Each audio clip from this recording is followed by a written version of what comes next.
extract from The Illicit Happiness of Other People by Manu Joseph. You are a mutant, Thoma. What do mutants do?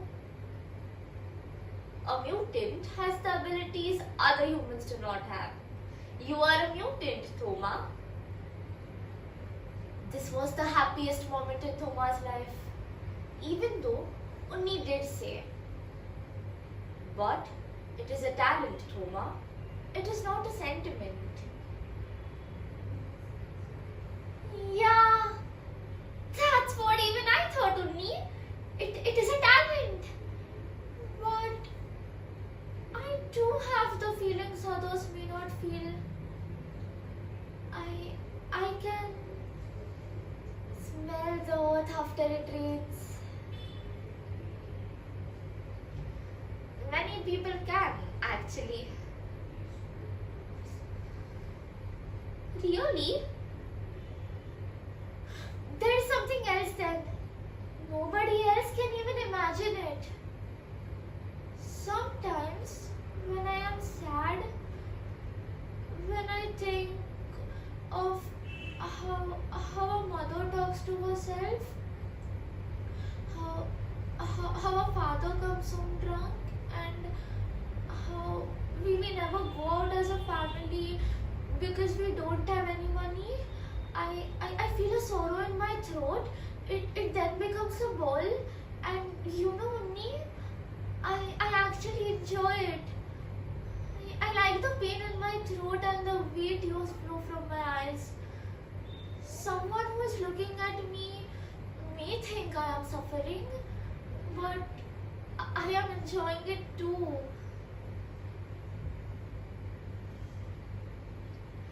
You are really very different from others, Thoma. I am a mutant.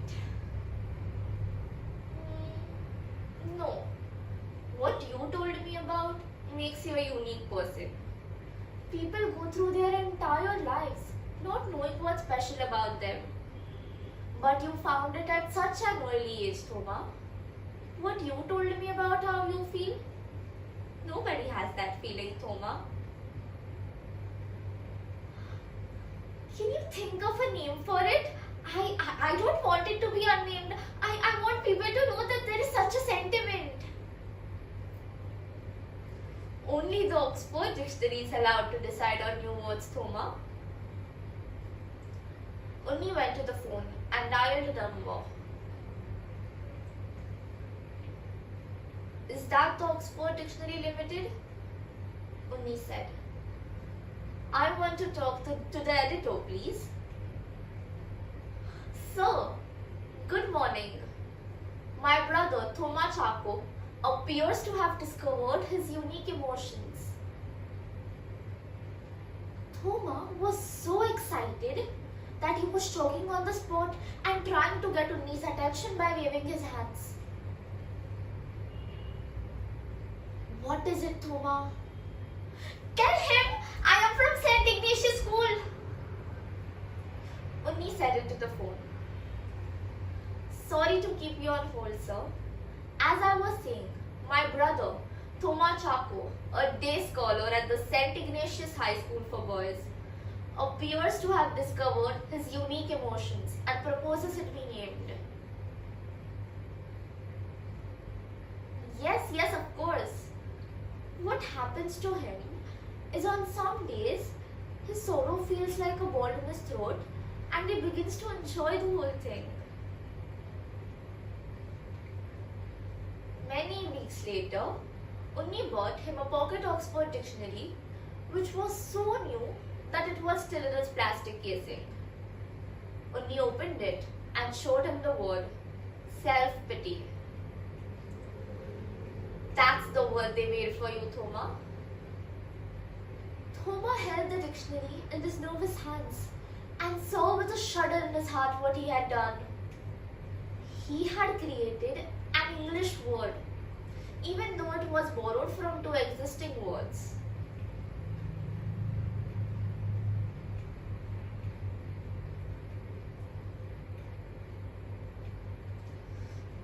They have not mentioned my name, he said.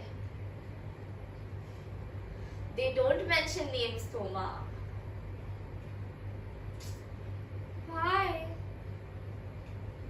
That's the way they are. Thoma is not a kid anymore.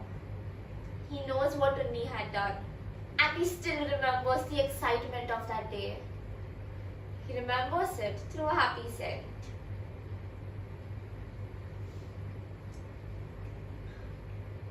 Matilda, who told lies and was burned to death by Hillaire Belloc. Matilda told such dreadful lies, it made one gasp and stretch one's eyes.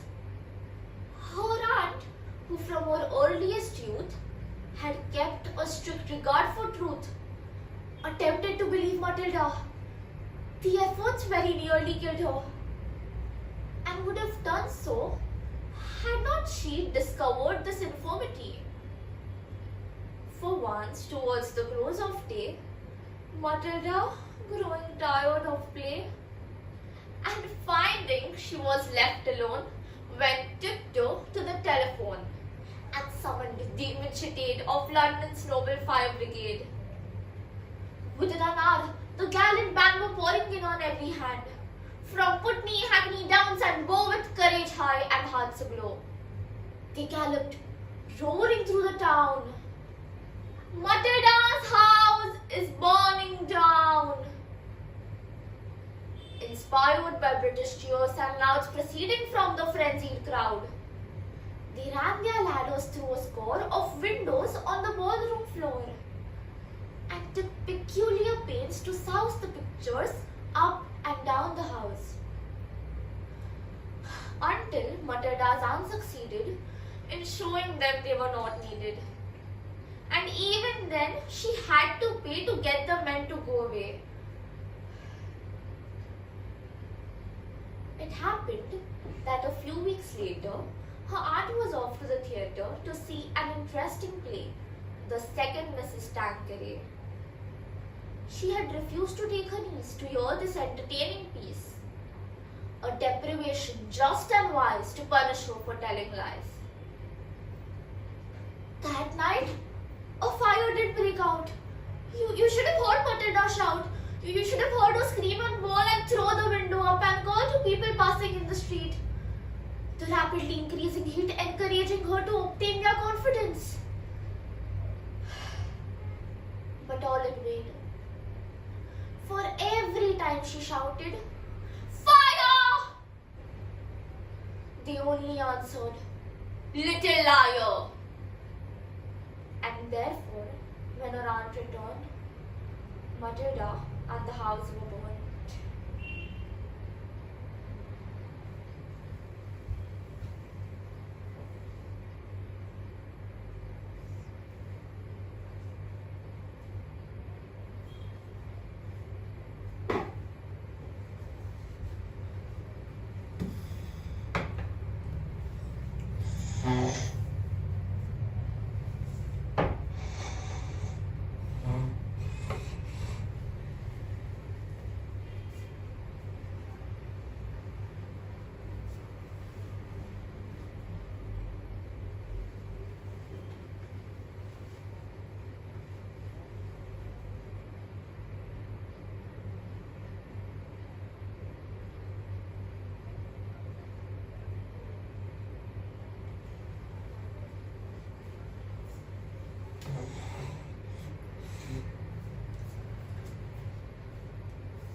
Luca's Monologue from the Boor by Anton Chekov.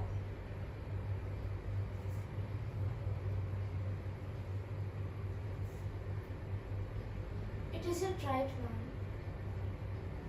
You're wearing yourself out. The maid and the cook have gone looking for berries. Everything that breathes is enjoying life.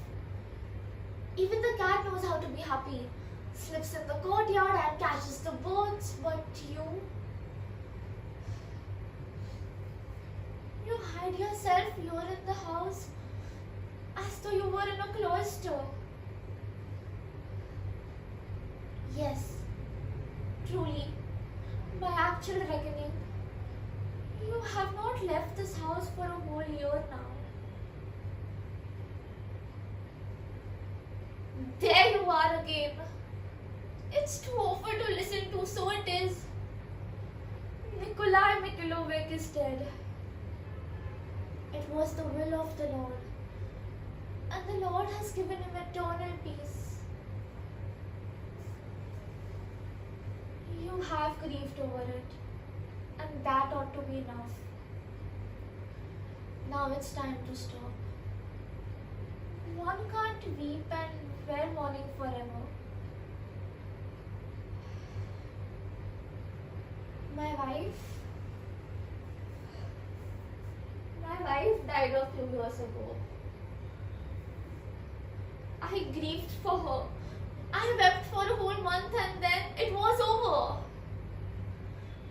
Must one be forever singing lamentations? That would be more than your husband was worth.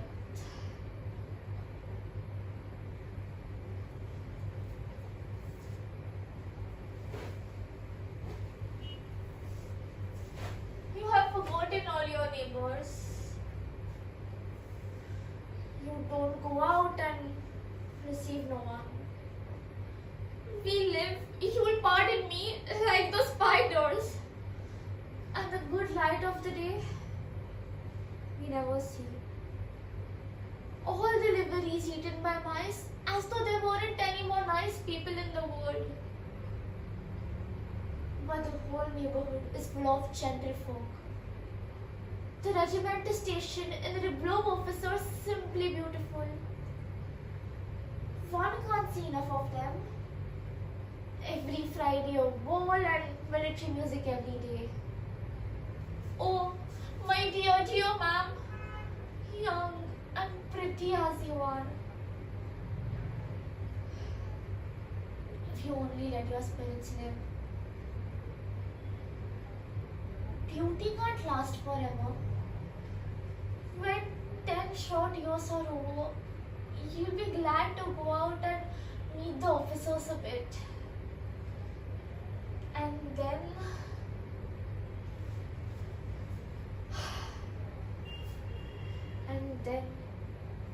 it will be too late.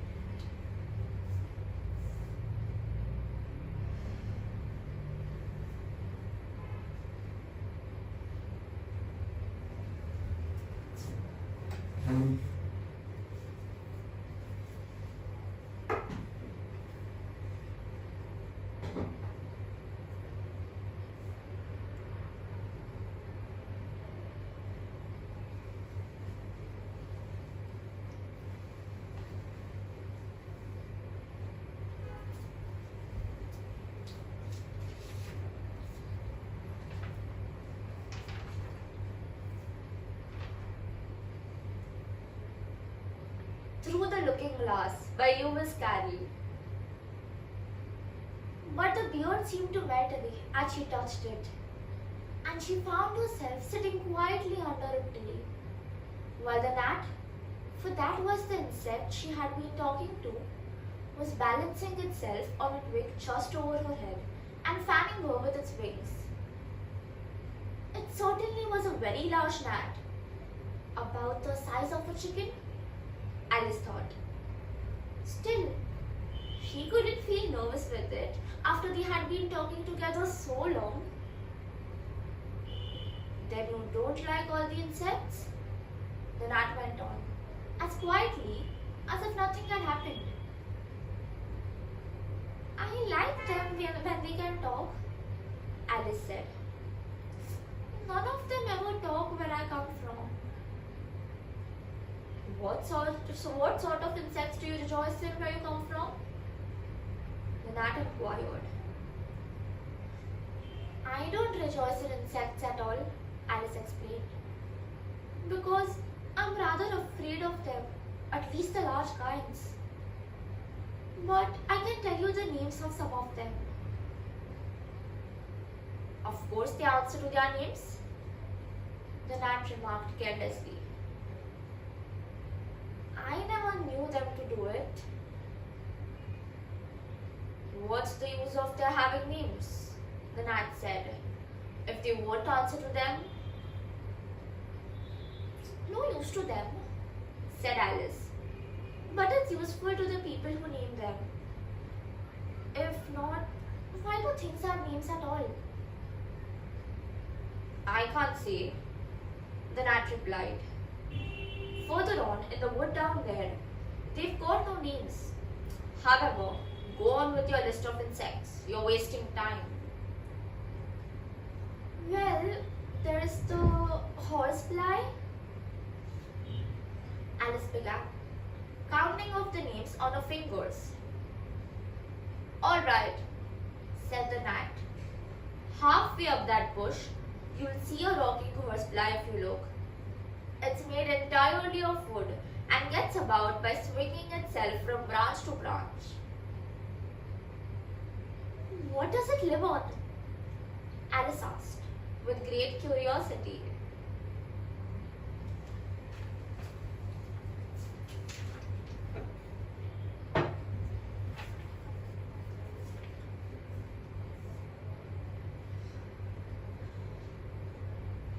How successful do you think your performances were?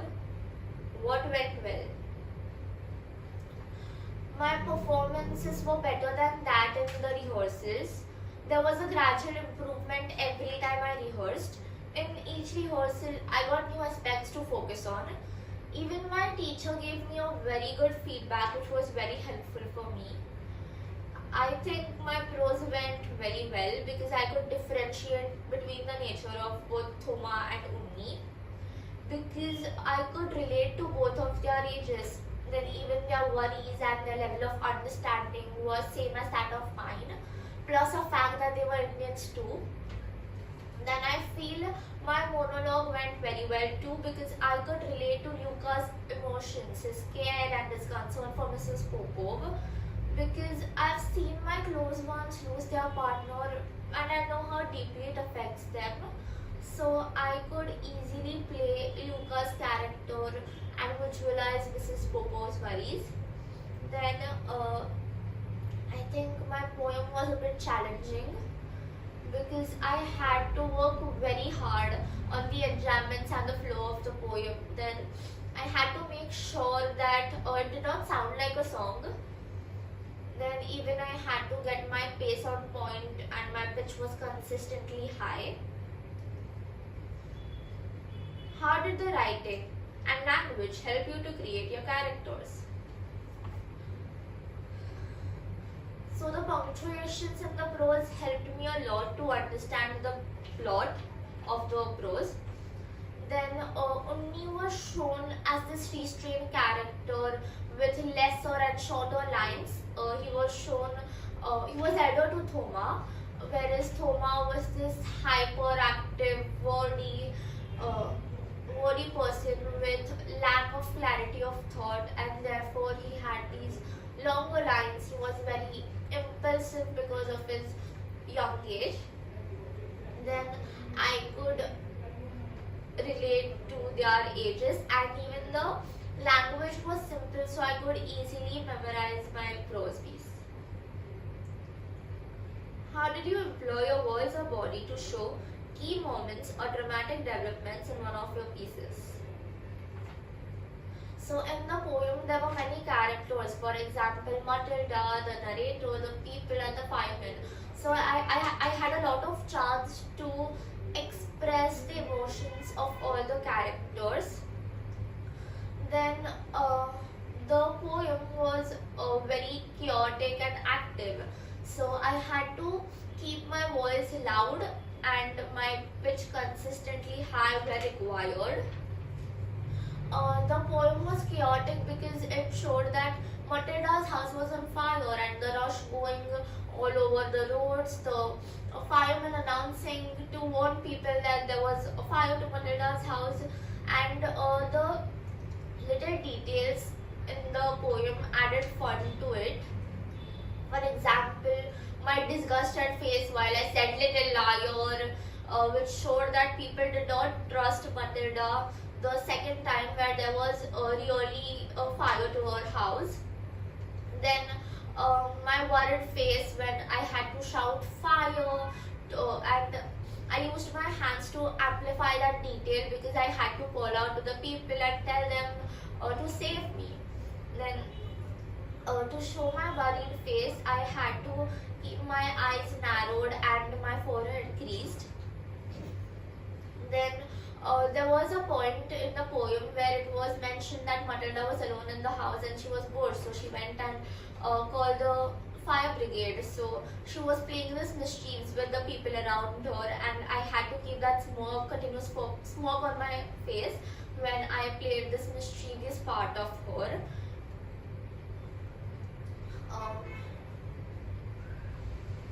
Talk about the environment you imagined for one of your pieces and how that influenced your staging choices during your preparation. So in my monologue, I had imagined the small house in a very big room. Then the room had very many wooden furniture.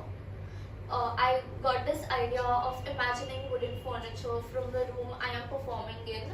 You may not see it, but most of the furniture is made up of wood in this room where I'm performing. Then since it was a house in the 1800s, the height of the room was very big and there was a ceiling lamp in the middle of the room. Then there were these long French windows which were closed and the heavy drapes which were drawn. And to be very honest, the curtains played a very crucial part to my monologue. So I had to add real curtains to the setup. Like the closed curtains by Mrs. Popov showed that she wanted to grieve for her husband's death. She wanted to be alone, she wanted to be lonely, she did not want to get out of her house, and therefore the curtains was closed. And the time when Luca forces it open, he wanted to show her that she's missing out on many things which are happening outside, and he wanted to create that urge to let her go out of her house and enjoy her present. Then I had imagined Mrs. Popov sitting in a corner on a chair with her head hung low and candle beside her which was not lit. I imagined her to be in this miserable state, grieving for her husband's death, and she wanted to take her own life because her husband was dead, so she was in a very bad condition. And then Luca and Mrs. Popov shared a really close bond, and that was shown in my monologue when Luca was candid about his conversation with Mrs. Popov.